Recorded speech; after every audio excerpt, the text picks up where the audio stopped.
All right. On today's show, we're going to have a conversation with Mr. Rod. Rod, welcome to the show, man. Thank you, brother. Thank you. Let's have some fun today, buddy. I'm looking forward to this. Let's have some fun. So, you and I are hanging out. We're at a bar or a coffee shop, whatever you choose, and someone comes up and they go, "Hey, Rod, who are you? What do you do?" How do you typically answer that?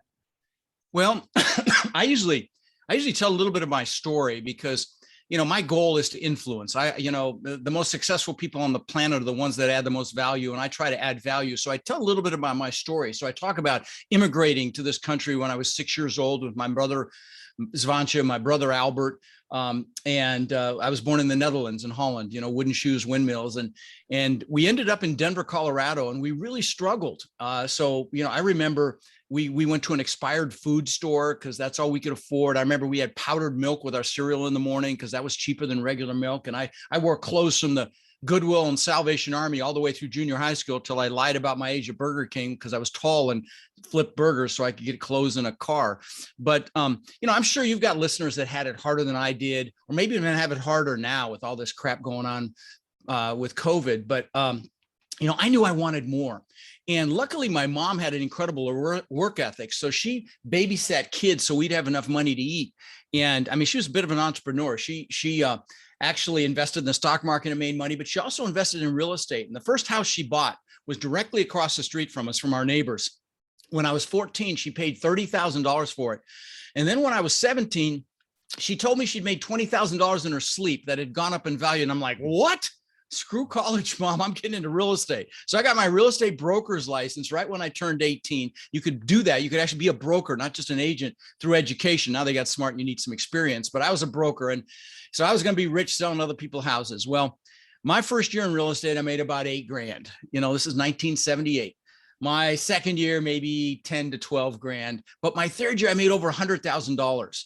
And so what happened between year 2 and year 3 that caused me to 10x my income? Well, what happened was I met a guy that taught me about the importance of mindset and psychology. Now, truly 80 to 90% of your success in anything is your mindset and your psychology. And, fast forward to today, I've owned 2,000 houses that I rented long-term, thousands of apartment units. I've built 27 businesses. Several have been worth tens of millions of dollars. And like I was telling you before we record, I don't call them failures. I call them seminars because they're only a failure if you don't get up or you don't get the lesson. But, out of those 27 business, like I said, it's several worth a lot of money, but most were spectacular flaming seminars. And, but we fail our way to success, right, Josh? I mean, it's never a straight line. I remember meeting the billionaire owner of Spanx, Sarah Blakely, beautiful human being. I met her at a mastermind, a digital marketer mastermind. And she told me that her dad used to ask her and her brother almost on a weekly basis, what have you failed at? And he was pissed if they didn't fail at something. And I thought, man, what an incredible thing to teach your kids, not to fear failure. But anyway, so again, fast forward to today, I've owned quite a bit of real estate, own quite a bit now. But in 2006, my net worth went up $17 million while I slept. And you're thinking, ooh, that's really impressive, Rod. Well, so did I, because I got a head so big I could barely fit it through a door. I thought I was a freaking real estate god. And, you do the math on that, it's like $8,300 an hour for the year. And if on a 40-hour work week. And of course I did. And, when you get a big head like that, sometimes God or the universe, whatever you believe, will give you a nice little smackdown. Well, that was 2008 for me. I lost $50 million in 2000. I lost everything.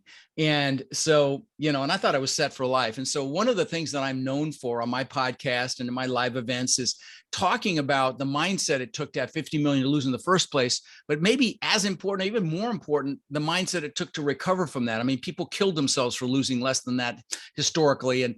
And so, would love to delve in any direction you want with that conversation, brother. Yeah. So let's go back in time, Rod. I like to take a little journey. We go back in time to younger kid lying about your age so you could flip hamburgers, so you could buy clothes and cars, right? Clothes and car, car, singular, right? car, right? So if you and I could go back in time and you just got a job at Burger King and you and I order some burgers and we get to talk with the younger Rod and we could give one piece of advice because we're there's a huge line behind us, but we got 30 seconds to give the future Rod or the past Rod a piece of advice. What would you tell that younger self?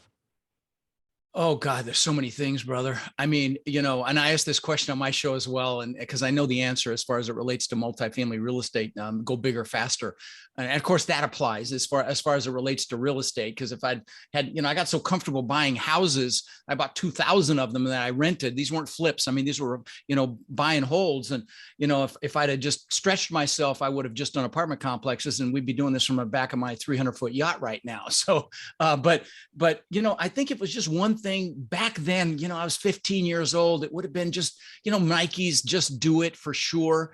There were a lot of things that drove my drive, and we can talk about that if you like, because some of them are actually negative drivers. There was a limiting belief system that I had, but it would, I think what I tell it, this is very personal to me.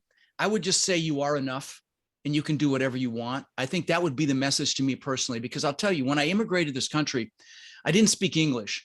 And so I got thrown into school. I found out what bullies were for the first time. And then my mom, God bless her, I literally just got a Facebook call with her just now. She's with my brother in a wheelchair, but literally right before this call. But she's a proud Dutch woman. So she thought it'd be a great idea to send me to school in wooden shoes and those leather shorts the Germans wear for Oktoberfest for show and tell. Of course, I got my ass kicked again.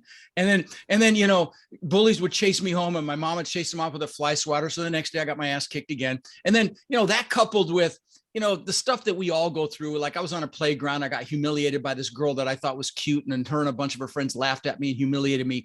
Those experiences caused me to create this belief system that I wasn't good enough. In fact, I used to ask myself the question, how can I show them I'm good enough? Which of course presupposed that I wasn't. Now, that was a double-edged sword. Of course, that caused me to push freaking hard.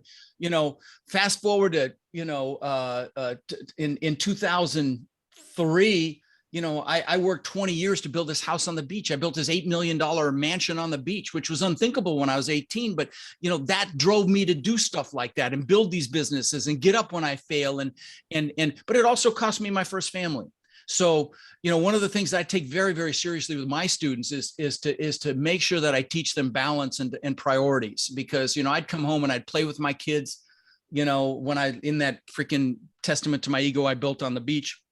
And I'd be there playing with them, but I wasn't there mentally. I was distracted. So anyway, my long answer to your question, brother, but I would definitely, try to push past that limiting belief. And I teach that a lot now as well, because so many people have these limiting belief systems. I'm not good enough. I'm not strong enough. I'm too young. I'm too old. I don't have enough money. I'm not smart enough, analytical enough. And there's a reason that the acronym for belief systems is BS, because 99% of them are, they're based on a childhood experience we had that has some emotion attached to it, and we believe it's real and it's not. So if you're listening or watching and you feel like you might have one of those, what I'd encourage you to do is drag it out into the daylight. Look at it with your adult rational mind. Recognize that it's BS, but you got to do this consciously. And if you do that enough times, it goes away. I mean, I remember I wouldn't raise my freaking hand in class. I'd afraid of being called on, embarrassed, humiliated. Now I speak in front of, thousands and thousands of people a year, but I had to work at it to obliterate that, that belief system, that BS. So, yeah. So Rod, we have a few different shows that we syndicate, one on deals and one for men. So we'll probably put this on both, because I think that there's some value here. But, like behind every deal maker, there's a story, there's a thing. And you mentioned something that I can't let not, I can't let go without us talking about it. You said I lost my family. I was there, right? You're like, I was there playing with my kids. I wasn't present, but I lost my family. Like when you said that, my stomach turned, right? Because like, walk me through that. I've never discussed this publicly before, so this is a new one for me. But Are I you will open tell you, to but it's do that? truth. It's truth. Oh yeah, for sure. Okay, cool. So again, I was totally focused on success. Okay, and I'll tell you a story. I talk about this house. I built this place on the beach, and I mean, it's 10,000 square feet. Let me just describe it to paint the picture a little bit, because there was an epiphany there for me as well. So I worked for this thing for 20 freaking years. Okay. So just know that's number one. 2 months after I moved in, and I'm floating in the pool at night. The pool's changing colors. There's a giant waterfall, like 12-foot wide waterfall from the second floor balcony in the pool. I mean, the pool was in magazines. there's giant spiral staircase up through the middle of the house, elevator, wine cellar.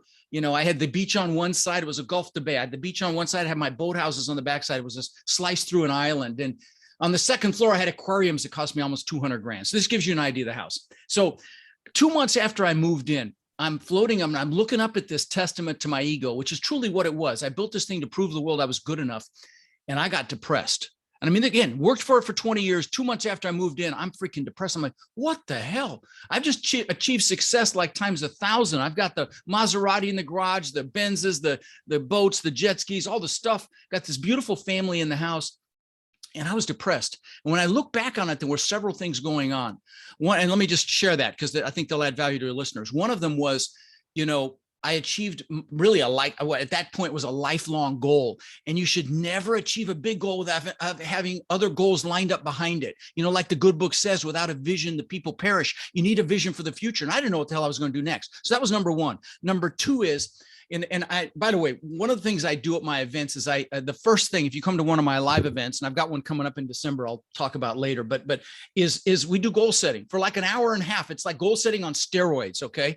Now, if you're not interested in multifamily real estate and you're interested in having me guide you through doing this goal setting on steroids, just ping me on any social channel and I'll send you the link to it because I did it on January 2nd for my listeners and viewers, and it comes with a goal setting guide and it's free and all that. So just ping me and I'll get you the link to that because I do it through with music and everything else. But the reason I'm bringing that up is this is one of the things I talk about as it relates to goal setting, because you've got to keep those goals lined up, and it's never about the goals. That's the second thing.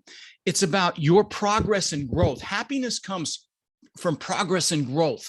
And so, and I didn't know what I was going to do next. So that was the second thing. But the third thing was the real epiphany was, I'd been totally focused on me, rod, show the world I'm good enough, show the world I matter. And I'm going to answer your question about my family in a second, but this ties into it. And so I'd been almost narcissistic, and so I went out and bought some books. I got Dale Carnegie, I got, Zig Ziglar and Andrew, Napoleon Hill and Tony Robbins. And I started reading Tony's book. I'm like, man, I like this. Which one so did I went you get? And saw him. Oh, he's the shit. No, yeah. Which one did you get though? Unleash the Power Within. Oh yeah, I've read them all. So but I went and saw him live, and I saw that he fed families for the holidays. I'm like, what a concept! Do something for someone else. Right? Now, at this point, my family was already falling apart. But I want to share this message because you've got entrepreneurs, and I know you got guys with blood dripping from their teeth. They want this success so bad. So this is really important for you guys to hear this. So, I went back home and I'm like, wow, let's do something for someone else. And so I called my brother in Denver, who was just on the FaceTime call with my mom actually a few minutes ago. And I said, hey, I'm coming to Denver for Thanksgiving. Let's feed 5 families. So he went to his church and said, who really needs help? Got 5 families. And we bought food for them, toys for the kids. We got frozen turkeys. We do it for Christmas now, but got frozen turkeys and boxes of food. And the third family changed my life, Josh. We get up to this house, and it's this row house where it's like a 4-plex with 4 doors next to each other. You walk into the living room, you walk through the bedroom to get to the kitchen. It's a shitty 1-bedroom. It's not even a 1-bedroom. And there's a woman there with 5 kids. She comes out, she sees the food and the toys and everything on the porch and the turkey. She starts crying. Her kids come out. The older ones start crying. I start crying, and I'm freaking hooked. And I'm blessed to say, and this is not ego. I want to share. There's a reason I'm sharing this with you. I've probably fed over 110,000 kids over the last 21 years here in my backyard. I've done tens of thousands of backpacks filled with school supplies to local area kids, because it's astounding to me. We live in the greatest freaking country on earth, and kids don't have school supplies. We've done tens of thousands of teddy bears to local police departments for officers to keep in their vehicles if they encounter a child that's been traumatized. And the reason I'm bringing this up, guys, is because Tony Robbins calls it the science of achievement versus the art of fulfillment. And, we've all been taught to achieve to be happy. And that's what I thought back then, that I had to prove myself to achieve to be happy. I'm going to tell you, if you give back in some fashion, you'll be happily achieving. And I know that's a play on words, but it's an important play on words. Okay. Don't achieve to be happy, happily achieve. And so what I'm going to encourage you to do, if you're listening and you're saying to yourself, yeah, when I have money, I'll do it. No. Do it right freaking now. And I don't care what your cause is, if it's children, if it's the elderly, if it's animals, if it's nature, you know, the environment, whatever it is, pick something you're passionate about and do something towards it right now. Why? Because you'll be happily achieving, you'll be fulfilled, and more importantly, as importantly, you're going to get the success faster. Okay, trust me on this. Now, you don't do it for that reason, but that's the byproduct of it. That's the way God or the universe, whatever you believe, works. So anyway, I lost my family because I was distracted. I was unfocused. Now let me say this on the bright side. I would have met my wife now, who is is a gift from God to me. Okay. So I mean, I'm not unhappy that it happened. Please know that. At the time I was, of course, I was distraught. I went through counseling, everything else, but I'm going to tell you, and so there were a lot of other things that play, the interaction between my ex-wife and I didn't know what her love language was. Guys, if you're listening and you don't have the book, The 5 Love Languages, go freaking get it, because you know, there's 5 ways people feel love. There's touch, there's acts of service. Honey, let me do the dishes. There's words of affirmation. Oh my God, you look amazing. There's quality time, and there's gifts. My love language actually happens to be gifts. I love to give gifts. And my ex-wife's was acts of service. And I mean, I spent hundreds of thousands of dollars on this woman. She could care less. If I did the fucking dishes, oh my God, the angels would sing, the clouds would part. So again, this is one of the first books I give my listeners, or my coaching students. And I actually had the author on my show, which was kind of cool because he's a hero of mine. I've given away so many of his books. But anyway, 5 Love Languages. I'm kind of all over the place, so you better rein me in here because I usually don't talk about all this stuff. But back to the family. Yeah, it sucked.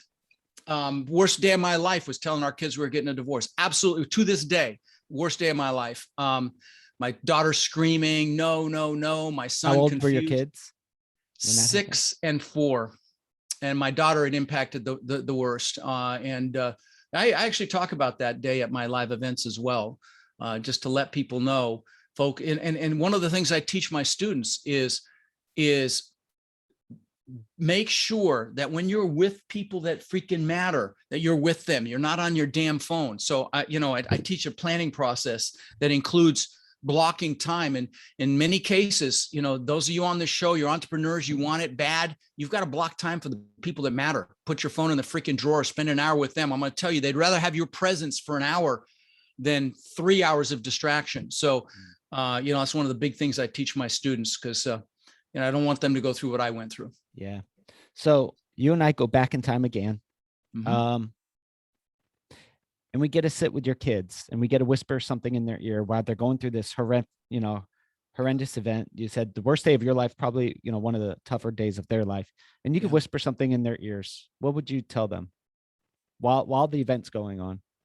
Yeah, see, it was a real ugly divorce. I mean, literally $500,000 in attorney's fees. That's how bad it was. Yeah.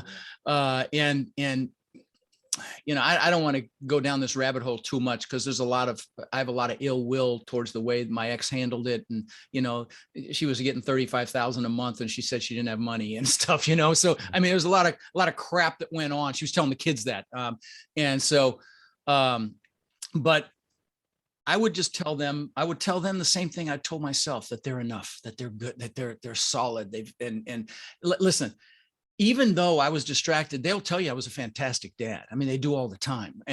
But I didn't see, the thing is, I didn't live up to my expectations. Yeah. I didn't live up. So that's why it's my greatest regret in life, was because I missed out. God, think about the things I missed out. I do these journals where I journal magic moments, and I teach my students to do this as well, because life is about magic moments. And luckily I wish I'd done it a lot more. I didn't do it nearly enough, but we pulled out a couple of those journals and had my kids come over. My daughter cried and we laughed. It was just some cool shit in there that you just forget if you're not tracking this stuff. I don't know if you've had Hal Elrod on your show, The Miracle Morning. He is, about getting up in the morning and journaling a little bit, and exercise and prayer or meditation, and just how freaking powerful that is for your day. That's why it's called The Miracle Morning. And that journaling is such an important piece of that. It gives you clarity. But when you're capturing magic moments, when you're old and you're trying to relive things that happened, it's the magic moments that you remember. So you want to capture them anyway. Do you think when you were a kid, like, did no one tell you you're good enough? Because you said you were like blood dripping from the teeth, can't wait to succeed, like Well, fighting, no, fighting, see, fighting, right? that all came as a result of me needing to prove myself. Honestly, Yeah. I felt this deep need to show the world I was good enough. And again, I was at a Tony Robbins event, and I'd done them. I followed Tony for 20 years after that. I mean, I worked with, I was on one of his teams for a while, and yeah, for about 8 years actually. And I was at a Tony event after several of Tony events, like a few years, and I discovered that question. I'm like, holy shit, that's what I've been saying to myself. And I cried for probably 30 minutes. I was like, holy shit, that's it.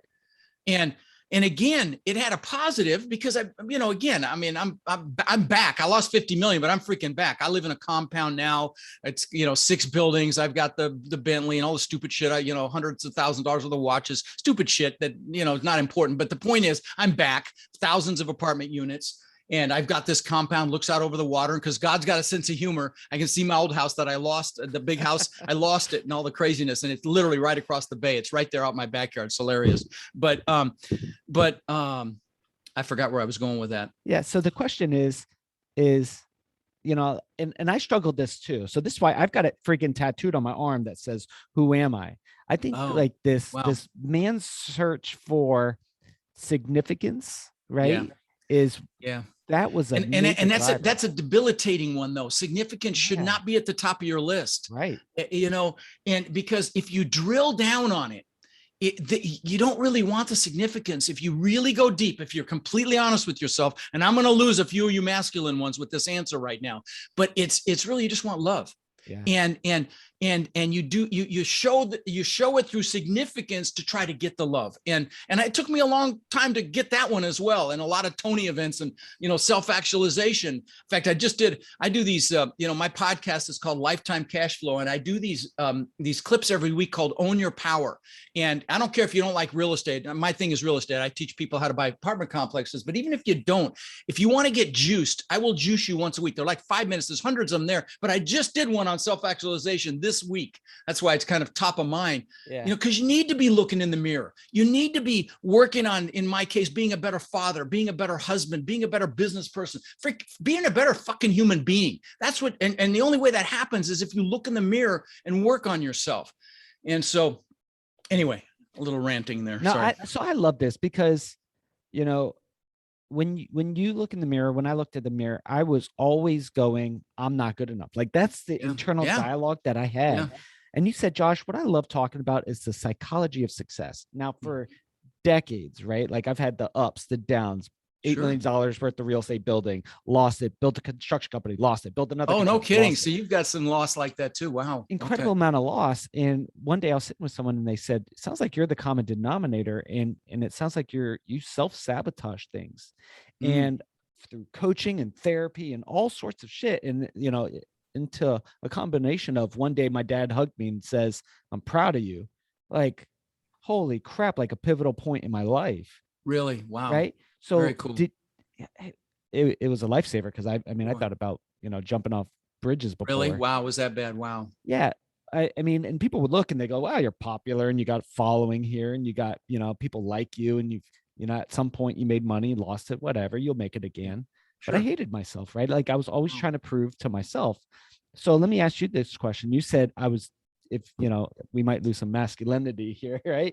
Or some masculine people. Listen, and those of you listening, if this subject makes you uncomfortable, you need to listen even harder, okay? Because this is about emotional intelligence, okay? And I want to tell you, if you want to be a success in life, in business, in relationships, you need emotional intelligence. So again, if this sounds a little foofy, suck it up and listen because this will help you, okay? So sorry, I just wanted to throw that in. Yeah, suck it up, Buttercup. But you said if we really look down into this drive to be successful, like I have to achieve, I have to have X car, X watch, big, whatever that case may be, the blonde, the this, whatever, who cares, whatever it is that you're achieving to get in your life, right? You said deep down, we want to be loved and accepted, right? That's it. If you drill down, if you ask yourself that question, why, like 5, 6, 7 times, the ultimate answer, if you're honest with yourself, is always you want love. It just is. Describe the moment when you realized, because you made money, you lost the $50 million, you had a family, lost the family. Like, What was that moment that you got it? Oh, buddy, there were so many epiphanies. There really, I mean, you know, again, I'm always working on myself. I have this picture of me with my arms extended. I could even share it with lanyards, hundreds of lanyards from boot camps and masterminds. I never went to college. Now I will tell you, I have a library that's more extensive than some libraries. I'm very well read, but I never went to college. It's a regret. As I will tell you, it's just for the social side of it more than anything else. But you know, so I've had lots of opportunity to have different epiphanies for different things that I've learned about myself because there is no destination with self-actualization. It's a journey and different. I mean, obviously that moment when I realized I was asking that stupid fucking question, how can I show them I'm good enough? That was one thing, but even, you know, recognizing that anything, like, again, I built 27 businesses and from scratch. Okay. I mean, some have been pretty big and many have failed, but recognizing that anything I gave my full attention to and focus to was going to flourish, period. Even if I had to innovate and pivot, you know, like this, my thought leadership business. You know, I started my podcast. We're at 11.5 million downloads now. But when I first started it, I used to say, I'll never sell you anything. I just want to share my experience of losing everything and how I got it back. And, you know, and I used to take free phone calls from my listeners. I did hundreds of 30-minute phone calls. I didn't have anything to sell. I just want to help and just add value. Again, the wealthiest people on the planet are the ones that add the most value, which isn't the reason why I did it, but that, you know, that's the truth of it. But now I forgot where I was going with that. Damn it. You spent tons of self-actualization is not a destination. And then you said, I said, what was that one moment that you finally got? Oh, that's right. That's right. Yeah. So it's a good thing I take notes because I forget things so quickly. Yeah, no, I don't remember where I was going with that line of what was the last thing I said? Because I really wanted to share something. Doggone it. It's never pretty when you lose your mind. You said I would never sell you anything. You have 11 million. Oh, yeah. So I'm giving you a chronology. So the podcast. So, you know, then I hit 1 million downloads. I'm like, okay, stupid. You probably ought to do something with this. So I wrote a book. I gave away 20,000 copies of the book for free. And then finally, now, of course, I do sold out live events around the country. Thank God I've got a live event. By the way, let me mention that if you don't mind, December 3rd, 4th, and 5th in Orlando, I'm going to have a 3-day boot camp. If you have any interest in real estate, I'll give you guys the ability to come for $197. It's truly a no-brainer. In fact, I'll give you more than that. I did a special last night for an Ask Me Anything I did on Facebook. If you can just write down this email address, this web domain, it's going to probably make it a mess for you, but it's myname.com/AMA.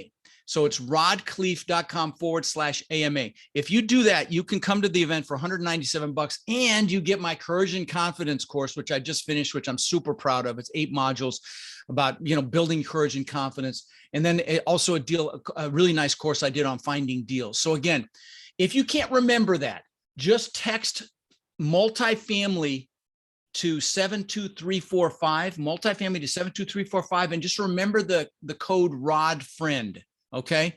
That'll also get you there. But anyway, yeah. So it's a 3-day boot camp on buying real estate, buying multifamily. And I've never had a complaint. And thousands of people, except maybe the room's too cold or the food sucked or something like that, but never about the content. Yeah. And it's not a sales pitch either. Okay. Please know that. I don't bring in a bunch of speakers, try to sell you something. I talk about my coaching for about, full disclosure, talk about my coaching for about 30 minutes. The rest of it's full on content. Anyway, but you know, I never planned to become an educator like you've done here. And I know now I do it because I freaking love it. I like on the wall here, you can see some of the hundreds of thank you cards. The whole wall is covered. You can't even see behind my green screen here. Yeah. And I've only been teaching about 4 years and I'm addicted to it now. And so that's a message for you guys. Okay. And I tell my students this, if you don't love multifamily real estate, you can learn to love it. You can learn to love anything. You can associate pleasure with it, you know, and I tell, you know, pretend you're hunting for buried treasure, but if you can't learn to love it, for God's sakes, go do something else. Don't get caught living somebody else's world or somebody else's life doing what you don't love, because when you're doing what you love, like I'm doing right now, I'll never work another day in my life. Work is play. Yeah. So I'm sure you feel the same way and you get this feedback, I'm sure, as well, and significance and love and everything else. And please know what I'm going to say next is not ego. When I tell you that I get love at approximately 10 times a day through DMs, through emails, through gifts, the cards. I get gifts all the time. I just got a gift basket the other day. I mean, I'm not exaggerating. And so, you become addicted. So the message here is, if you're not freaking loving what you're doing right now, for God's sakes, go find something that you love to do, because the money will come. I'm just telling you. Do you agree with me, Josh? No. Okay. Well, then let's argue this, mother. Yeah. Okay. Let's wrestle this out a little bit. Okay. Right. So if you love it, if you love it, do it. The money will come. I think that there's a few like key components that are needed for that to happen. Okay. Right? There has to be it has to have some type of value. Your love for something has to have some type of value for someone else. It has to contribute to part of Tony Robbins' thing. Okay, that's a given. That's a given. Okay, that's a given. Okay. Right. So I think that, and then I think well, what might you love that doesn't add value? Let's try to throw something at me. Okay, since you kicked my legs out from under me, throw something at me that wouldn't work. For example, my son said offshore fishing. Bullshit. You can make a ton of money offshore fishing. Okay. So I don't know. So anyway, I'm just calling you out here. Yeah. No. Let me think of this. So that's a great question. And it's probably. Now, are there businesses that would be easier than others? Sure. Okay. Yeah. And are there different pieces of businesses that are going to be easier to make money with? Sure. If you tell me you want to be rich playing basketball and you're 5'3", then, could be a problem. Right. But I mean, as a general statement, so many people are so unhappy. Yeah. And so even if you're not ecstatic about what you do, at least be happy. And, if you're not thrilled with where you are in life right now, don't wait, let a year happen and look back and not have changed something. That's the thing. So many people fear change, and that what holds them back is those limiting beliefs or fear, or maybe they're comfortable. And the comfort zone's a warm place, but nothing freaking grows there, right? So, you got to push yourself. And Napoleon Hill calls it a burning desire in his book, Think and Grow Rich, which is why we do goals first. You've got to really want more. And you've got to have that burning desire. And so that's why I love to do that goal setting. We do goals, we do why they're a must, and we drill down on that. But Rod, I really, yeah. Yeah. So I think, so what I love about what you just did is you said, do you agree with me or not? And I said, no. And you said, okay, give me an example. So I have a preconceived idea about something. As I was thinking through this, I was reflecting on the question you asked me. I could not back it up with an example. So there is a belief system here that that's super impressive that you just did that, brother. I have to tell you, you are super evolved for you to be able to stand and look at what you just did. I'm really impressed with you, brother. I mean that sincerely, not trying to be funny here. It's very impressive that you looked at it like that. Well, I appreciate that. Let me walk through this with you, and what proves the point. There's a psychology of success. You asked me a question and I just said, no, I don't believe that. Why? Well, because I tried a bunch of shit that in the past that didn't work, I was passionate about. I had a brand back in the day that was branded Passions Pay, right? Make money with your passions. Wow. Right. So I was trying to help people because I was idealistic. Oh, so this is not a new topic for you at all. Wow. No. So so you asked me a question I couldn't substantiate when you said, give me an example of something you can't make money on. And you might not be a billionaire, but give me something. And I couldn't. So looking back, my psychology was, because I failed at it, it's not true. And I couldn't back it up with an example. So help me change. So can I please let me say something? Dig, yeah. Because there are several things that could help your listeners and viewers here. One is certainly whatever you focus on. If you're listening and watching Josh right now, you're a freaking leader. And right now, more than ever, the world needs leaders. Don't get me started on freaking fake news or the political shit going on right now, but the world needs leaders right now. And so as a leader, you must pay attention. Now, this doesn't directly relate to what you just said. I'm going to circle back to that. Yep. But I wanted to throw this out before I forgot. As a leader, you've got to pay attention to what you bring in. Don't get caught up in all the crap out there. Like I said, the fake news. News isn't there to inform us. It's there to bullshit us or startle us or scare us, period. Okay. So don't get caught up in that. Stand guard. Tony Robbins says, stand guard at the door to your mind. Pay attention to what you're bringing in. Listen to my Own Your Power clips. I promise you I'll juice you. Or go on YouTube and watch soldiers coming home or things, motivational videos and things of that nature. Bring in the good stuff. Okay. Very important. Okay. Because here's the thing, whatever you focus on, positive or negative, is going to get larger. Okay. And so, I get students that are, or not students so much because they know better, but I get people that call me and say, how do I get out of my student loan debt? I'm like, dude, wrong question. How do you make so much freaking money that the debt's irrelevant? Okay. Or they asked Mother Teresa if she was anti-war. She said, no, I'm pro-peace. Okay. And so focus is so freaking important, guys. And it would have been, so this now back to yours. It would have been real easy.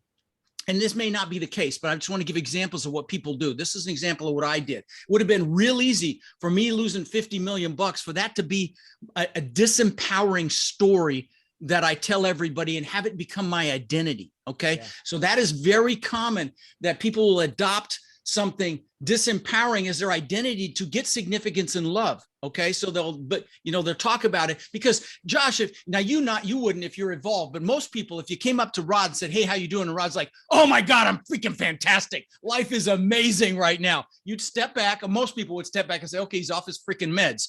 But if you came up to me and said, how you doing? I'm like, oh, fuck, my back's killing me. I just lost 200 grand in the stock market. That you'd put your arm around me and say, oh, brother, I feel you, and we connect through pain and negativity. And so a lot of people will make a negative story, their identity in their story. So pay attention to that. So that's number one. And I will tell you, I use I am statements a lot. Okay. So I've got signs on my wall, right here on my wall. If you look, you'll be able to see it, Josh, but if those of you listening can't, but I've got, I am success. I am the best in the world at what I do. I'm a business genius. I've got, I am health and energy. I am courage, determination. Anything you put the words I am in front of is an identity statement. And there's no greater force in the human psyche than the need to remain consistent with how we identify ourselves. People die for their identity.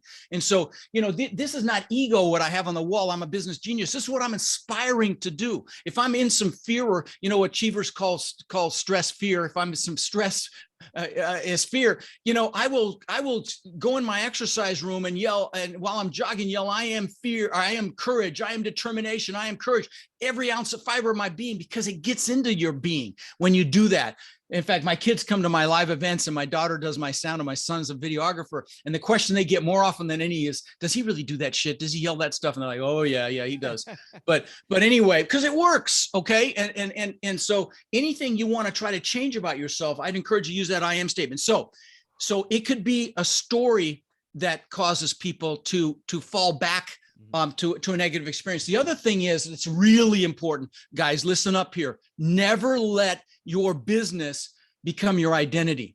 It's only a vehicle. Okay. And you can crash the vehicle, but you get out of the vehicle. Okay. Yeah. If you let it become your identity and it crashes and burns, you crash and burn. So be very careful of that. There has to be a degree of separation. Does that make any sense at all? Yeah. Oh yeah, absolutely.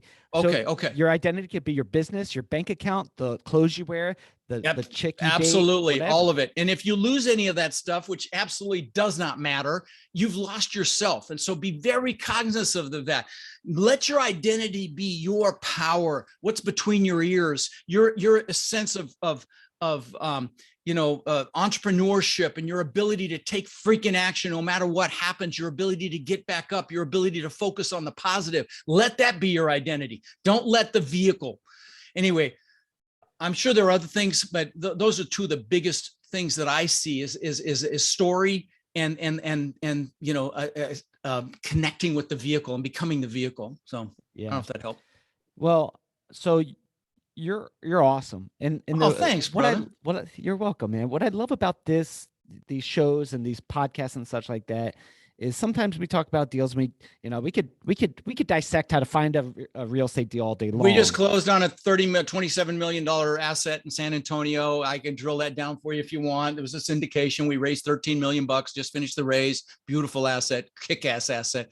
And I've bought 2,300 doors with my students in the last couple of years. Love real estate. Yes, we can dissect. Maybe another call we do that. But Yeah, I think we should. What okay. what I really value about like when we talked before, you said what I really like talking about is people and about like significance of like family and focus and giving back. And so I really value that in you. And you're like, yeah, Thank we you. could talk about this other stuff, but you're like, this is what jazzes me up. Well, that's what life's about, man. Yeah. It's about relationships. It's about love. It's about connection. It's about having a world-class relationship. So I'll share something. This is Tony Robbins stuff, but let me share something. First of all, if you love anybody, again, get that 5 Love Languages book, just do it. But Tony Robbins talks about these 6 human needs. So if you're in a relationship, you're a guy listening to this, or a woman, even doesn't matter. But if you're in a relationship, it is critical that I would encourage you, if you have ability, to write some notes down, So Tony calls them the 6 human needs. The first one is significance, which again is not the one you want at the top of the list. The second one is certainty. Certainty meaning, the roof's not going to fall in. That if you're driving down the road, people will stay on the other side of the dividing line, things like that. Certainty, but also uncertainty. Okay. People need surprise. And what I want you to do is think about the person you're in an intimate relationship with as it relates to these needs. Do they feel significant from you? Do they feel certain that the relationship is solid no matter what you're not leaving? Are you surprising them and shaking things up? That's the one I feel at the most with my bride. Uncertainty. But then, of course, love and connection is the next one. Now, not just love, but also connection. Like my wife this morning, she's left to go do some hair thing. And I said, I love you. And she said, I love you. And I said, babe. And I grabbed her freaking face and I looked her in the eyes. Now, this is 12 years in. Okay. So this is not like newlywed stuff. And I grabbed her face and I said, no, I freaking love you. Now she's used to this and she knows that I want to connect, not just say, I love you, and be gone. And I even told her, she was a little frustrated with me this morning because she wanted to get going. I said, listen, one day, this will be the last time I say I love you and goodbye. And she's like, and that got her. Then she realized how important it was. And so love and connection is the next one. But here's the 2 that are the least used. So you want to make sure you're connecting with your significant other as well. The next one is growth. Okay. Does your spouse or significant other feel like they're growing in the relationship? Are you helping them grow? Are you encouraging them? Are you, validating them and making them feel better? And then the last one is contribution. Not only are you contributing to them, but are you allowing them to contribute to you? Okay. That's just as important. Okay. So think about, I'm going to tell you now, Tony says, I'm not sure if this is accurate, but he's a pretty sharp freaking guy, is that if you meet your partner's need, if like 3 or 4 of those needs at a high level, they are addicted to you. You meet them all, forget it. Okay. So if you're having some challenges in your relationship, think about those 6 human needs: significance, certainty, uncertainty, love and connection, growth and contribution, and see how well you're ranking for your partner. It'll make a huge difference, my friends. Okay. So as I just have this on my heart. Sometimes I just got to like follow my gut, follow my heart on there. There's especially for our audience of guys through our Uncensored Advice for Men show, there's a guy out there who has never heard he's good enough. He's out there striving. He's burning everything. He'll light everything on fire to be good enough. Could you look that guy in the face and give him a message? Well, oh man. Obviously that you are good enough, that you are a gift from God. You freaking matter. Okay. And you truly are a gift from God. And one of the things we do at my boot camp, this is not a plug for that, but it ties into what you just said. We do an identity statement. Okay. And we have people come up with their identity statement, and I'll just tell you mine. Okay. Mine. And it starts with I, Rod Khleif, am. Okay. So, and it's I, Rod Khleif, am a magnificent, amazing, passionate gift from God. Okay. I'm an incredible father. I'm an inspiring leader. I'm a loving billionaire, and I'm an amazing husband that puts smiles on the faces of children, inspires others to excellence, and rocks the world. So that's the kind of stuff, you need to. So for those of you that struggle with this, if you can't come see me, get into some self-actualization, for God's sakes. Go see Tony. Go see, go do, work on yourself. Look in the mirror. Become better every year. Better at every aspect of your life. Your ability to communicate, your business knowledge, your marketing. I remember my son telling me when he was 9 years old, I was telling him I'm going to a real estate event. At that point, I'd already owned 2,000 houses. He's like, "What are you doing? You could teach this." You're always learning. And so, I would tell that person that you just asked me about, that I would say, go work on yourself, go look in the mirror, focus on being a little better every single day. Again, if you can come see me, I promise you, you'll leave better, because we work on it a lot. We work on fear, limiting beliefs. I mean, my real estate event, one of the things in the middle of it, like, aren't you glad you came to this real estate event? But I mean, I pack it for 3 full days. It's drinking through a fire hose, but we do the identity, we do the goals, we work on fear, we work on all sorts of gratitude, all sorts of things. And so, and that's the kind of stuff that you need to be working on, because that truly is 80 to 90% of it, which is why this, candidly, this conversation is more important than the stupid technical shit on how to buy an apartment complex. It just is, because the vehicle doesn't matter. You matter. Okay. What you bring to the table, your energy, your enthusiasm, your passion, your knowledge, it's, of course, at some point you need the knowledge, but it's really more, your passion. And if you love what you do, see, that's the other thing. In most businesses, you need to be able to influence people. Okay. Multifamily real estate's no different. Building a business, no different. You may have to raise money. You got to influence people.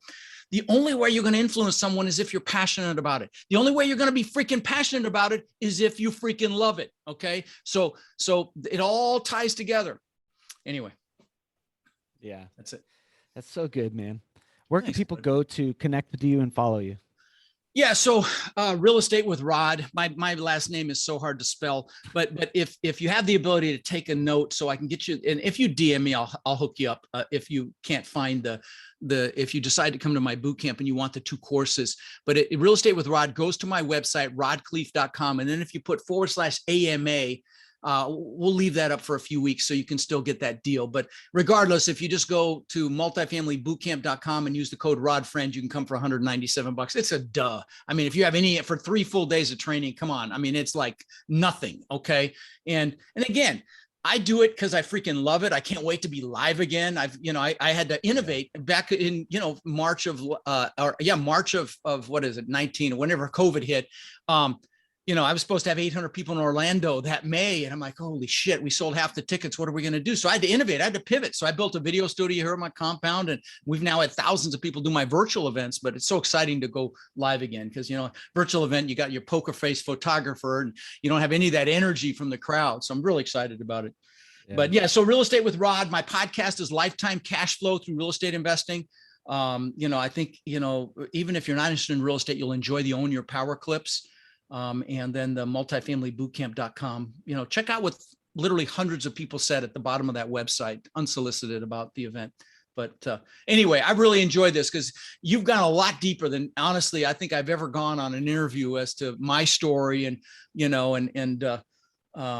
we could sure go a lot longer on stuff for men and certainly on deal structure as well. But yeah. Well, perhaps we do future shows. Whenever, man. Brother. Yeah. Love it. But till then, for people listening, what we'll do is we'll include some of those links. So if you're listening, you're driving, you're like, oh crap, I forgot that number. I'll put them in the show notes below, so you could just click on that and connect directly with Rod. So then, man, I hope you guys enjoyed this show. My ask, you always reach out to our guests and say thank you for being on the show. Find out a way to connect them, follow them, support their mission, or do a deal with them. Till then, talk to you all on the next episode. See you guys.